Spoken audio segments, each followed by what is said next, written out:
Hey, what's up, you guys? It's me again. I'm here to talk to you a little bit about things that you want to say when you get pulled over by a cop or if you're in court.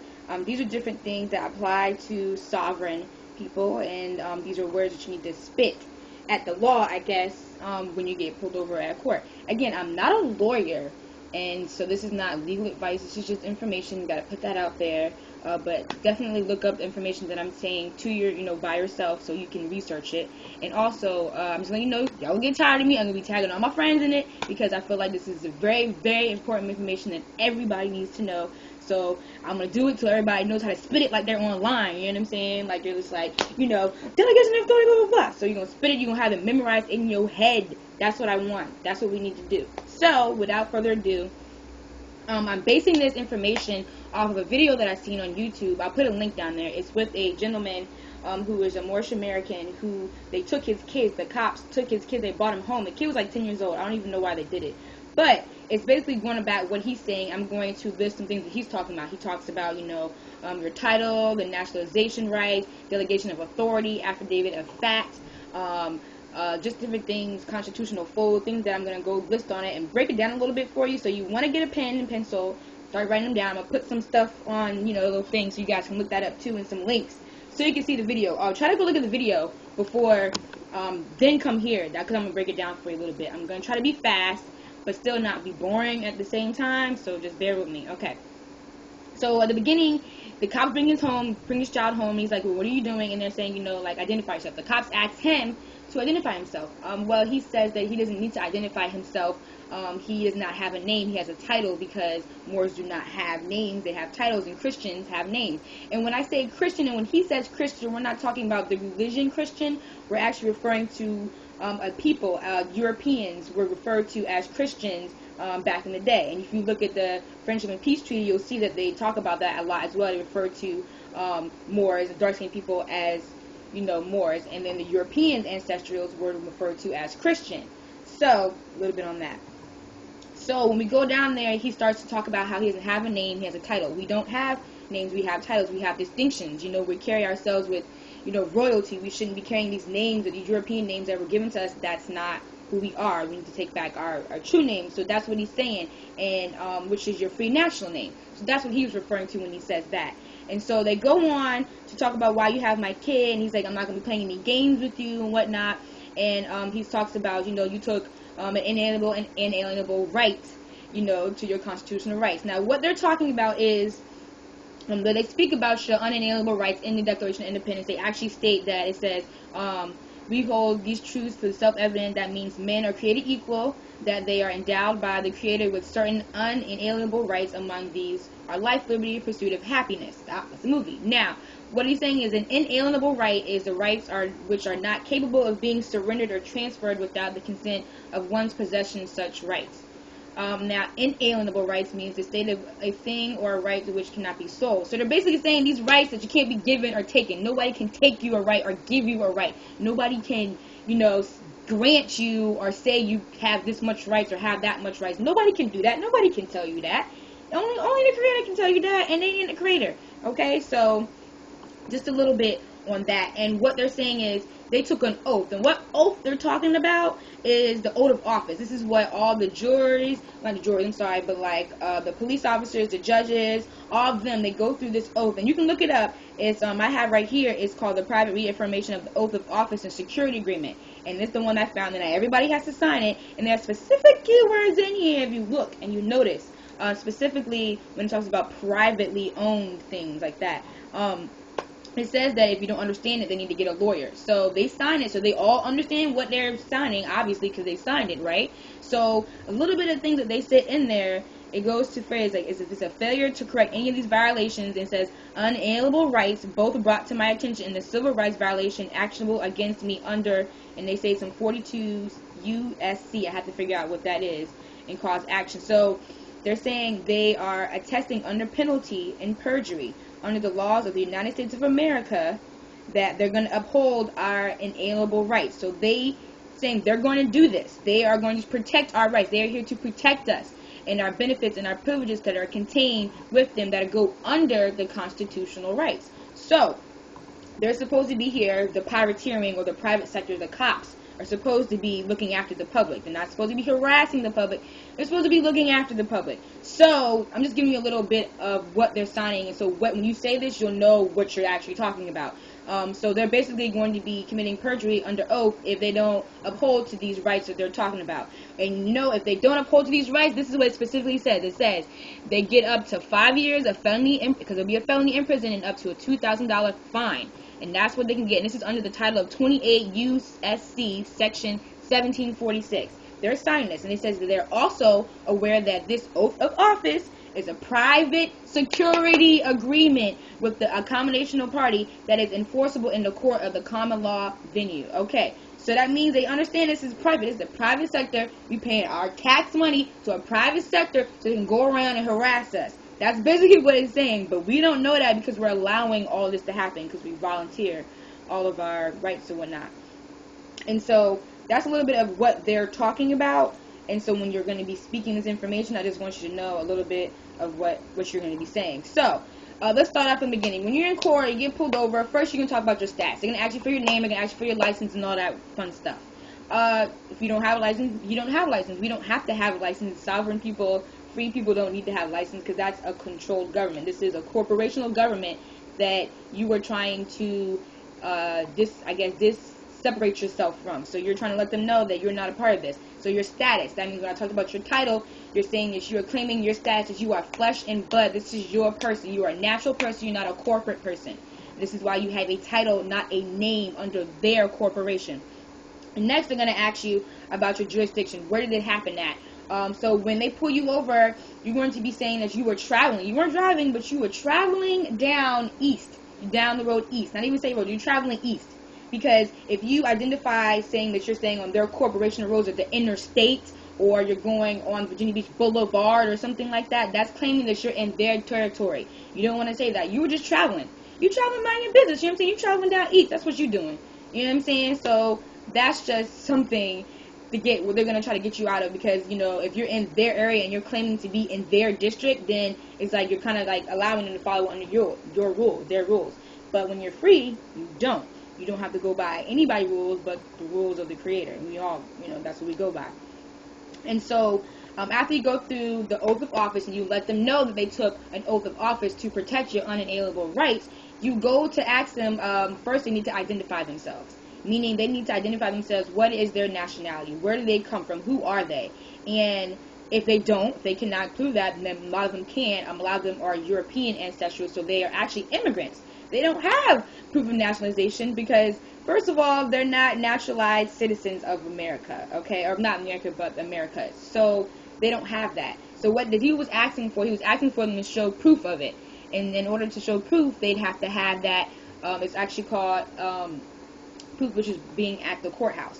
Now, next, we're going to talk about the delegation of authority. If they don't show you any naturalization papers or where they come from, their flag representing all that fun stuff, which they're probably not, you're going to ask them for a delegation of authority, which is certified and it was made in Congress that it is at the office.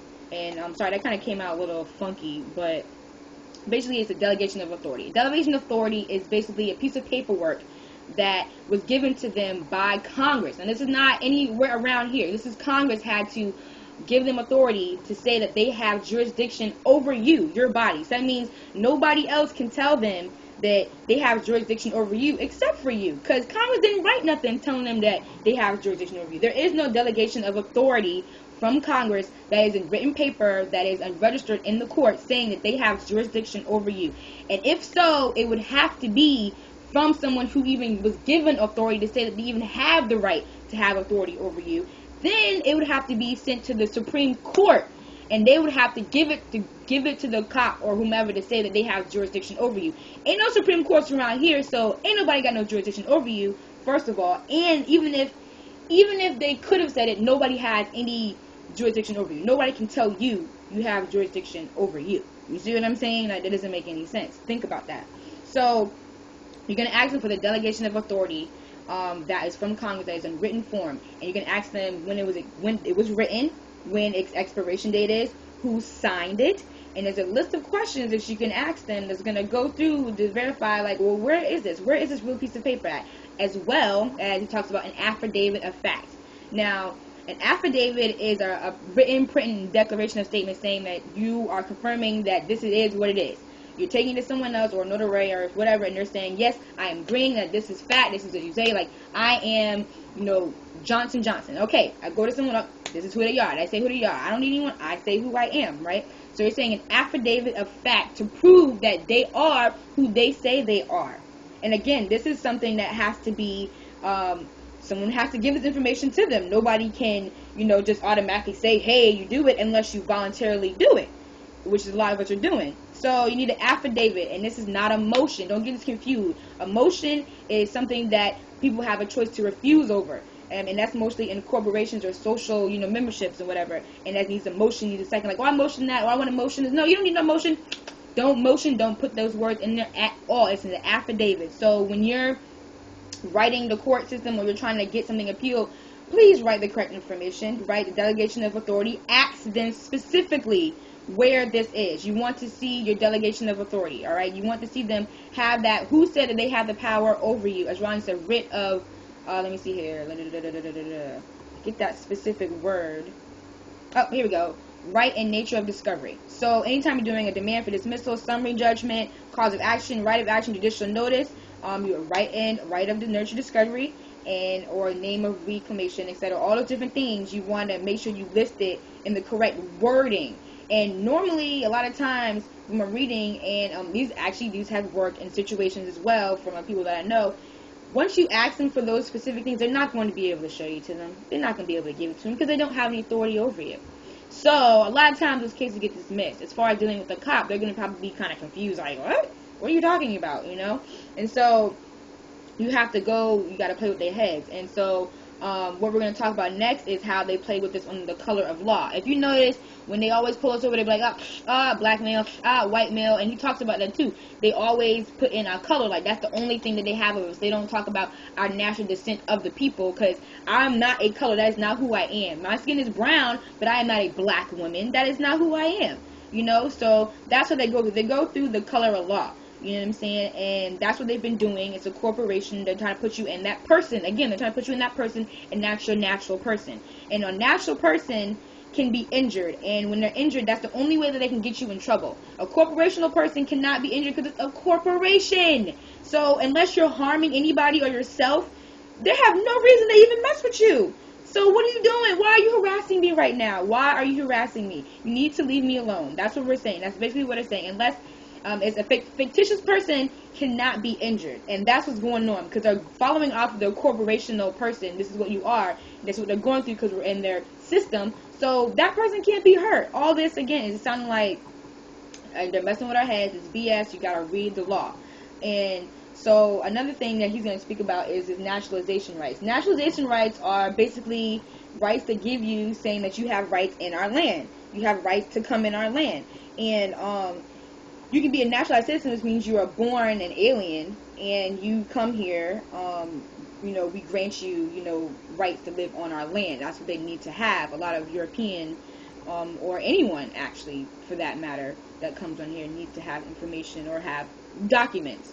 And it's a play of words, man, play of words. And also, I looked it up. I found out that when they pull us over and they give you a ticket, right, or a summons, the same person can't write you a ticket and serve you at the same time. Like, that's just illegal because that means they're putting in two people. They're paying their proper person and they're actually paying in their natural person. So you can't have one person, the cop, give you a summons or give you a ticket and then also be the ones who serve it to you, because normally we have a sheriff that comes serve you when you're in court. A sheriff will come and serve you that ticket. You know what I'm saying? Not the person who actually served it to you. You're not going to have your baby moms, you know what I'm saying, come knock on your door and give you your summons. You know what I'm saying? That's not what happens. But that seems to be what they're doing as well. So not only are they giving you a ticket, summoning your ticket, they're also prosecuting against you. They cannot do that. You cannot prosecute against the person. That's what I say. You cannot do that. So there's things that we need to know about the law so that we know how to get out of certain situations. And by doing this, they're all stepping out of the constitutional fold of the government. And it starts a whole lot of things of it's piracy, it's kidnapping, it's treason. It's a lot of different things. You're breaking the Universal Declaration of Human Rights as well as Universal Declaration of Human Rights for Indigenous people. And those are all things that you need to check out, because it's all very, very important to who we are and learning to become free and breaking free of all this other mess that we do, as well as the Christian black codes. That was in 1724. I'm going to do another segment on that, but those are some definitely interesting things you want to look up. So just remember, civil leader mortis is basically means that you're dead in the eyes of the law. So that's pretty much how they see all of us. It don't matter what color you are. That's how they see all of us. They don't really care about anybody but themselves. Keep it real. They really don't. So that's how they see us. So as long as we, you know what I'm saying, we have to be in full life. That means you have rights. You're preserving your person. You're in the proper personnel. That is a maximum term, maximum law term. You're in your proper personnel. That's a Latin. And those terms are, I'll do another video on that. Those terms are terms that have been sealed, signed, and delivered, saying they are authentic words. They are a fact, that they are what they mean. So if that word says that's what it means, then that's what it means. So that's what it means. You're coming in your proper personnel. So that's what you want to do when you go to court. You want to come in your proper personnel. You need to know who you're coming in. You need to know the information that they need to have. Again, I'll go over some of the things that I was talking about. We're talking about the oath of office, which is what the officers and judges take to observe our unalienable rights, and to life's pursuit, liberty, pursuit, and happiness. And nobody can take our rights from us. Nobody can grant us rights. Nobody can give us a certain amount of rights. You're going to ask them for the delegation of authority from Congress, that is in written form, on paper, that is at the court. So they need a delegation of authority from written Congress, and you need to get that. You need to see the issuing date. You need to see who all signed it, who granted it. It has to have their nationality on it as well. And you want to ask them to identify themselves as far as who they are, what nationality with you, who gave them nationality, you know, in our land, and give you proper authority, affidavit of fact, you know, to come to you as well, to have jurisdiction over you. Nobody has jurisdiction over you. And some other things we talked about was, the Black Christian Code. You want to look at that, and how ticket and summons, they can't really ticket or summons you because they can't do two at the same time. And so when you do sign and they give you tickets and stuff like that, you're volunteering all that. All that is volunteer, because they didn't have no right to pull you over. They have nothing. You're traveling, minding your own business, and they came over there and they're harassing you, and they definitely had you signing under duress because they came to you with a gun, scared the crap out of you. Of course, if somebody comes to me with a gun telling me to do something, I'm going to do it. You know what I'm saying? So I'm going to sign that here. But make sure you put all rights reserved up there when you sign it, because you did that under duress. And that's not cool at all. Just like they came here and took our land under duress and raped and killed our people under duress, a lot of stuff happened that we need to be aware of. And it's still going on now. We're still in that slave mentality. And I mean that as a world. We are in the slave mentality, not just a certain people. We all need to wake up and realize the truth. And the more that people stay ignorant, I guess, or choose not to, or avoid it because they want to continue on their little robotic lives, the worse off the world's going to be. We're going to kill ourselves off, and we're just going to be extinct. That's how much is going to happen. But it all starts with the law and history, and knowing who you came from, and knowing that you have to be free. Claiming that free national name is the first way that you're going to be breaking off, and realizing it's like a ripple effect. Once you start doing one thing, you're going to start reading up and learn something else. You're going to read something else, you're going to learn something else. And it's just going to start like that. And the more we all learn and we wake up, you know what I'm saying, then we'll all be able to realize the truth and live how we truly supposed to be living, and not be in this robotic, you know what I'm saying, government.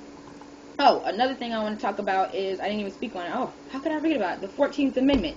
They talk about the 14th Amendment. We're not under the 14th Amendment, which is giving us rights. You know, it says it's supposed to give rights to the black people or whatever, but it's really corporations have been using it as for them. We're not under the 13th or the 14th Amendment, and if you take a look, that doesn't, we're not under that. We're not a corporation. We're not black, colored, or Negro. We are not African American, because those are two continents, and he talks about that too. So we are, you claim, I guess, figure out who you want to be, but a lot of our descendants are from the Moorish or Moabite, you know, ancestral people, and the more you start to realize and you claim that, the more free you'll start to feel, and better, and realize that you don't have to live under their rules and their government and their system. So I hope that helps a little bit. I know I talk kind of rambly. I got a PDF file, or I have all this information. It's like a 14-page thing I put together, and it's kind of like not really organized, so I want to organize it before I put it out there, but I will put it out there. But check out on Facebook, it's More News Today. We have a page up there. We're coming out with a website in the next couple days. We're going to be trying to do some meeting up with some people and trying to figure out some stuff, as well as, you know, getting some brochures and flyers out to get people awake and everything like that. So I hope you enjoy this. Send me some feedback if you got any information and got any questions like that or anything to add. And again, love, peace, soul, justice. Have a great day.